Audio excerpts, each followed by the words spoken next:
بسم اللہ الرحمن الرحیم۔ رب ذوالجلال کے بابرکت نام سے شروع کرتا ہوں جو دلوں کے راز خوب جانتا ہے۔ درود ہو نبی کریم صلی اللہ علیہ وآلہ وسلم پر اور آپ کی آل پر۔ درود ہو حضرت ابراہیم علیہ السلام پر اور ان کی آل پر۔ ایک قرضدار کی کہانی۔ امیر عراق خالد بن عبداللہ اپنے مسلح محافظوں کے ہمراہ کسی دورے پر جا رہا تھا تو راستے میں ایک شکستہ دل اور بدحال شخص ملا اور اس سے کہنے لگا، میں تجھے اللہ کا واسطہ دے کر کہتا ہوں کہ اپنی تلوار سے میری گردن اڑا دے۔ خالد بن عبداللہ نے کہا، افسوس ہے تجھ پر، کیا تو اسلام قبول کرنے کے بعد مرتد ہو گیا ہے، یا تو بال بچے دار ہو کر زنا کا ارتکاب کر بیٹھا ہے، یا تو کسی انسان کو ناحق قتل کر بیٹھا ہے؟ اس شخص نے کہا، نہیں، بلکہ میں اسلام پر قائم ہوں اور اللہ اور اس کے رسول اور یوم آخرت پر ایمان رکھتا ہوں، اور میں نے کبھی زنا کا ارتکاب نہیں کیا، نہ شادی شدہ ہونے سے پہلے اور نہ شادی شدہ ہونے کے بعد، اور میں نے کبھی کسی انسان کو قتل نہیں کیا، نہ کسی گناہگار کو اور نہ بے گناہ کو۔ خالد بن عبداللہ نے کہا، تو پھر میں کس وجہ سے تیری گردن اڑا دوں اور تجھے ناحق قتل کر کے میں قصوروار بن جاؤں؟ وہ شخص بولا، وہ اس لیے کہ میرے پیچھے ایک دشمن لگا ہوا ہے جو نہ مجھے کہیں باہر جانے دیتا ہے، نہ گھر بیٹھنے دیتا ہے، نہ کسی سے بات کرنے دیتا ہے، نہ خاموش بیٹھنے دیتا ہے۔ میں جب کبھی باہر نکلتا ہوں تو وہ مجھے گریبان سے پکڑ لیتا ہے، اور جب واپس آ جاتا ہوں تو گدی سے پکڑ لیتا ہے، اور جب چارپائی پر لیٹتا ہوں تو انگوٹھوں سے میرا گلا دبا کر مجھے مار دینا چاہتا ہے، اور میرے عزیز میری حالت پر ترس کھانے کے بجائے خوش ہوتے ہیں، اور میرے دشمن کو مجھے مزید ذلیل کرنے اور اس سے بھی زیادہ تنگ کرنے کا مشورہ دیتے ہیں۔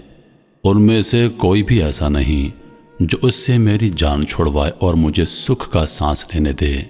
میں تو اس جینے کے ہاتھوں مر چلا، لہٰذا تو میرے ساتھ نیکی کر اور مجھے روز روز مرنے سے بچا، اور ایک ہی دفعہ مار کر میرا قصہ تمام کر دے، کیونکہ اس دشمن نے میرا جینا حرام کر رکھا ہے۔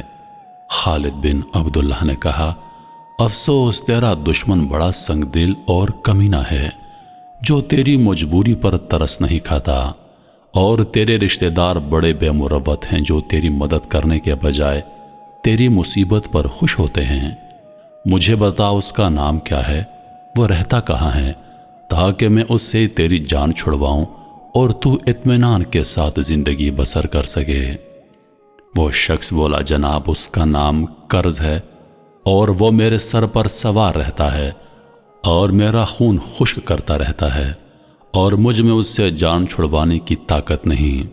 میں نے قرض خواہوں سے ان کے قرض کی ادائیگی کے جتنے وعدے کیے وہ جھوٹے ثابت ہوئے، اور اب حال یہ ہے کہ میں گھر سے باہر نکلتا ہوں تو میرا پیچھا کرتے ہیں، اور گھر میں داخل ہوتا ہوں تو وہ دروازہ کھٹکھٹاتے ہیں۔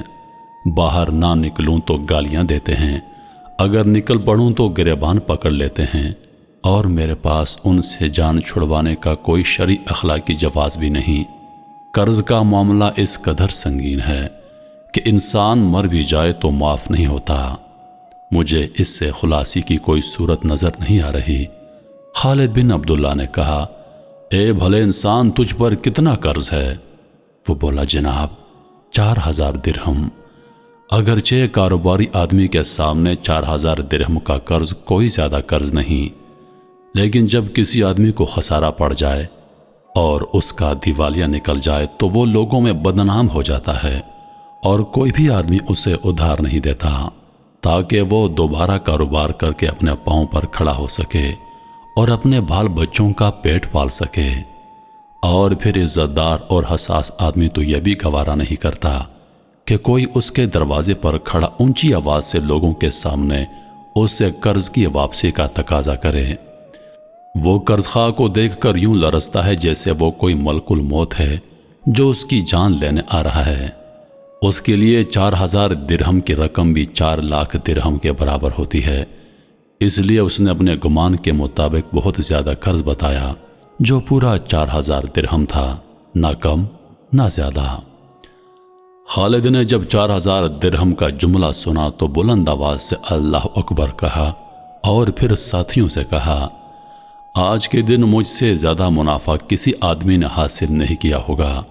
میں نے اس آدمی کو 30,000 درہم عطا کرنے کا ارادہ کر لیا تھا، لیکن اس نے 4000 درہم بتا کر گویا مجھے 26,000 درہم واپس کر دیے۔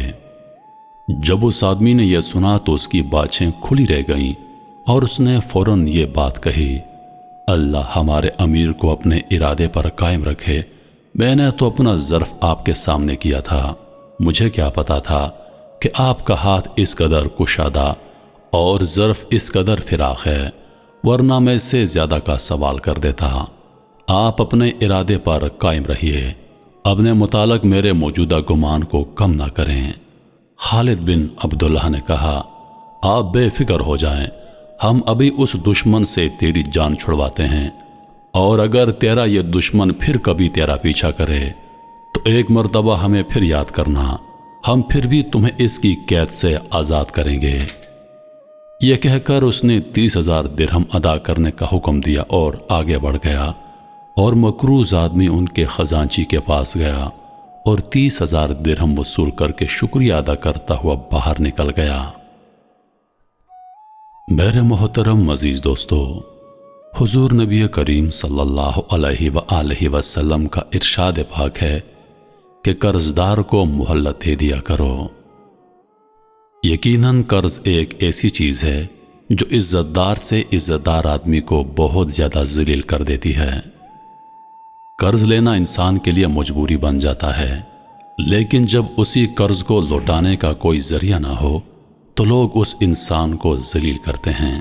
انسان اپنی نظروں میں خود ہی گر جاتا ہے۔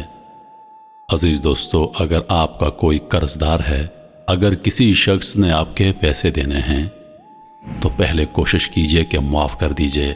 اگر معاف نہیں کر سکتے تو برائے مہربانی اس انسان کو تنگ نہ کریں، اس سے مہلت دیں، کیونکہ یہ حضور پاک صلی اللہ علیہ وآلہ وسلم کا ارشاد پاک ہے کہ قرض دار کو مہلت دے دیا کرو، اس پر اللہ خوش ہوتا ہے، اللہ اس انسان پر رحمت نازل کرتا ہے۔ اور اللہ پاک ہم سب کو قرض سے بچائے، اور جو لوگ قرض دار ہیں اللہ پاک ان کو قرض ادا کرنے کی توفیق دے۔ اللہ پاک اپنے غیبی خزانوں سے ان کی مدد فرمائے، محتاجوں کی مدد فرمائے، مسکینوں کی مدد فرمائے۔ اللہ پاک غریبوں پر اپنا رحم کرے۔ جو لوگ بیمار ہیں اللہ پاک ان کو صحت عطا کرے۔ انہی لفظوں کے ساتھ میں اجازت چاہوں گا، اس امید کے ساتھ کہ سانسوں نے وفا کی تو اگلی بار ایک اور ویڈیو لے کر آپ کی خدمت میں حاضر ہوں گا۔ تب تک کے لیے خدا حافظ۔ اللہ پاک کا آپ سب کا حافظ و نگہبان۔ ہنستے رہیے اور ہمیشہ مسکراتے رہیے۔